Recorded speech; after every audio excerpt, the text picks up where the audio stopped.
Hey, it's Scott. You've tuned in to my channel. Guess what? I told you there's some new things coming up. Today, we start a whole new era in discussing spirits and whiskey in particular from Washington State. Again, not exclusively. But for the month of January, I have a lot of bottles. Every single one of these bottles is from Batch 206 Distilling out of Seattle. And we're going to start off with their base. Old Log Cabin Straight Bourbon Whiskey. Stay tuned.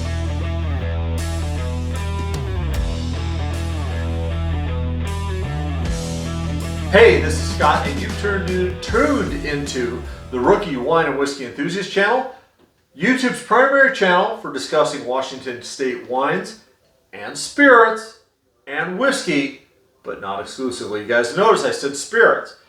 And as you see in my intro, I have a lot of bottles on the top of my barrel today. For the entire month of January, we're going to be going ahead and discussing Batch 206. Now, what's Batch 206? Batch 206 is a distillery off of Elliott Avenue in Seattle.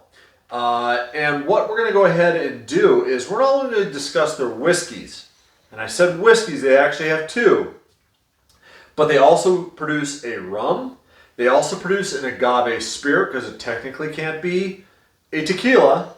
They produce a vodka and two gins. But the base of everything that they do is their straight bourbon. Now, straight bourbon, I've already poured myself a glass. It's been sitting in my glass now for pretty much the last 10 minutes, kind of air out and give it a chance to breathe. Well, but before we go into the review itself, if you like this, if you like my channel, please go ahead and hit the subscribe button. When you hit the subscribe button, a little bell icon is going to pop up. Make sure you hit that. That way, when my reviews come up, you are notified. So that being said, I'm going to read right off the label here. Now, this is a straight bourbon whiskey. The rules for straight bourbon whiskey is that it has to be a minimum of 2 years old. And if it is less than 4 years, if it's 4 years or older, it doesn't require an age statement. So anyway, anything that's labeled straight bourbon whiskey, if it's between 2 and 4 years old, it has to have an age statement. So this is 4-year-old straight bourbon because there is no age statement on it. Now, the nice thing is that Batch 206 is very upfront. I took a tour of their distillery, went to the tasting room, actually got to go into the back room. By the way, and unfortunately I don't have the owner's name right off the top of my head.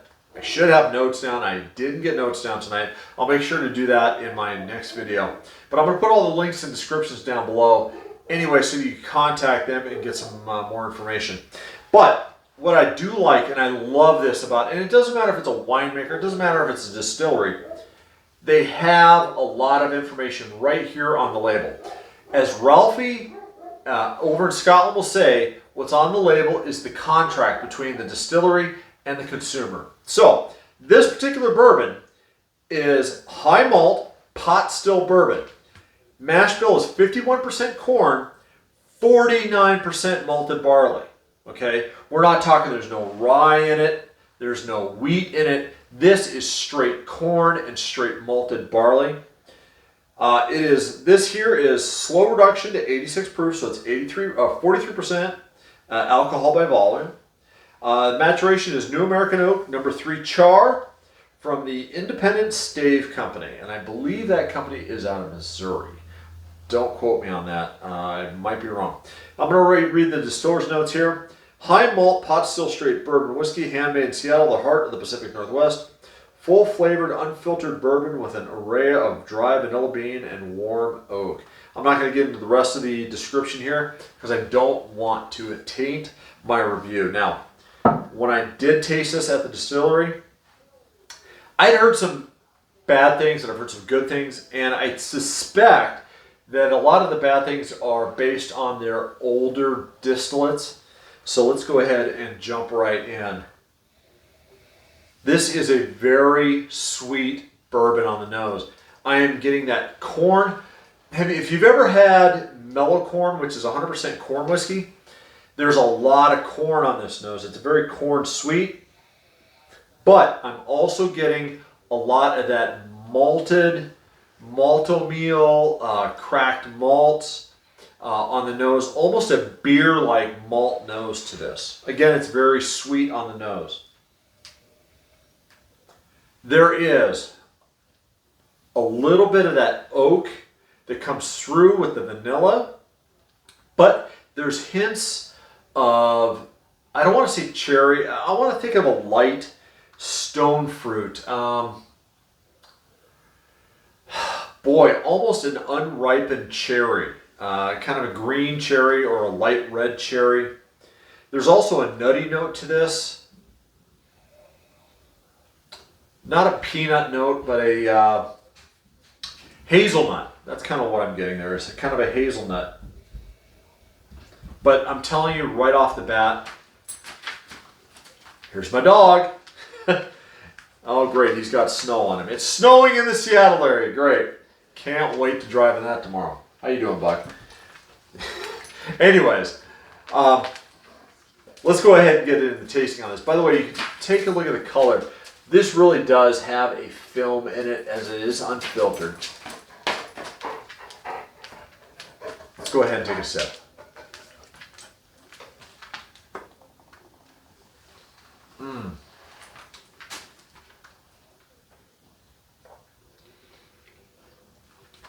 This is a dangerous bourbon.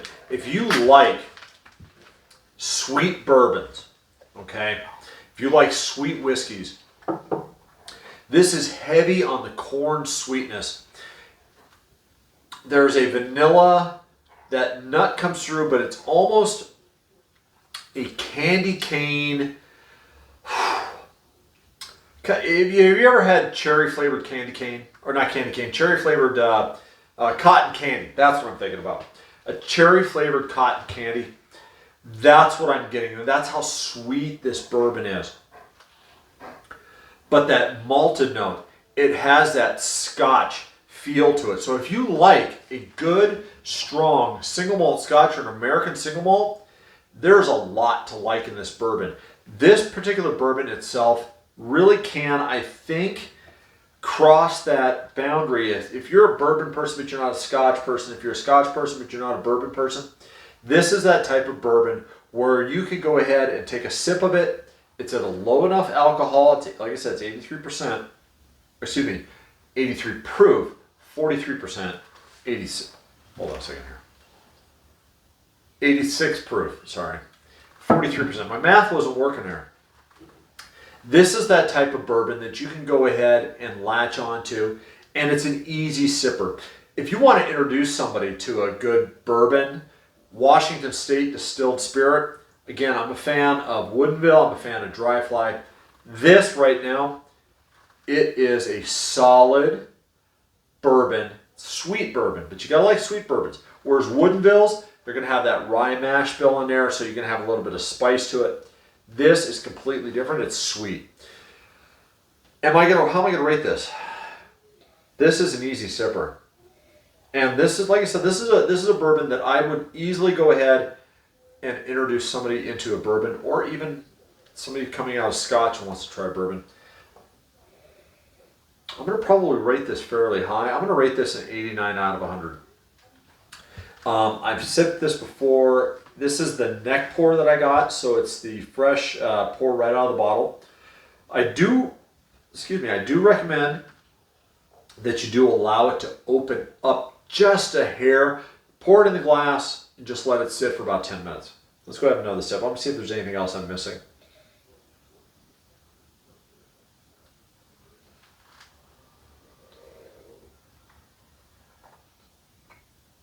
There's no Kentucky hug whatsoever. I don't like to use the word smooth, but this is very smooth. I'm getting a lot of that malted cereal note right now on my finish. The finish on this, for as low proof as it is, this is a relatively long finish. If you were to take malt oatmeal or a hot cereal and put brown sugar on it like I used to do as a kid, that's what this reminds me of. So, is this a daily drinker for me? No. Is this something that, like I said, I could easily just pop down? I'll be honest with you, I would take this, pour it in a flask, and take it hiking with me. And this would be perfect around a campfire. This would be perfect up on the ski slope. This would be perfect in the rainforest on the Olympic Peninsula. So I do recommend it. Like I said, 89 out of 100. Have you had batch 206 bourbon, old log cabin? Let me know down in the comments down below. Have you had any of the batch 206 stuff? Because what I'm going to be doing this entire month, this is their base product, okay? And what these guys do, and they've gone ahead and done it. A lot of distilleries nowadays, they start out making vodka, they make gin so they can make their money, but they kind of leave it off to the side. What Batch 206 has done is they've gone ahead and distilled quality spirits. I'm looking forward to getting into them. But one of these, by the way, is not Batch 206. It's going to be the next one we review, which is their Irish whiskey. It's double-barreled Irish whiskey. They've imported Irish whiskey and then rebarreled it. Can't wait to discuss this. So, that being said, please go ahead and, like I said, hit the thumbs up button if you like this particular video. Let me know down in the comments down below.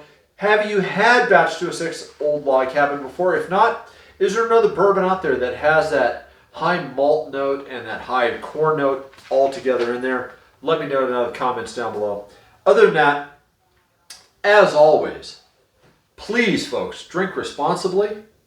And life is too short for either bad wine or bad whiskey. Here is to the new year. I'm looking forward for the entire month of January reviewing all of these spirits, including not only just the Irish whiskey, but I have an agave spirit here that's aged in their bourbon barrels. I have a rum. I've got a vodka. Not really excited about this one, but my wife likes vodka. But they have a gin that's not only a white gin, they also have a gin that's aged in their bourbon barrels. So, that's what we're going to be doing this full entire month of January. Folks, hope you stay tuned. Let me know what you think down in the comments down below. Cheers.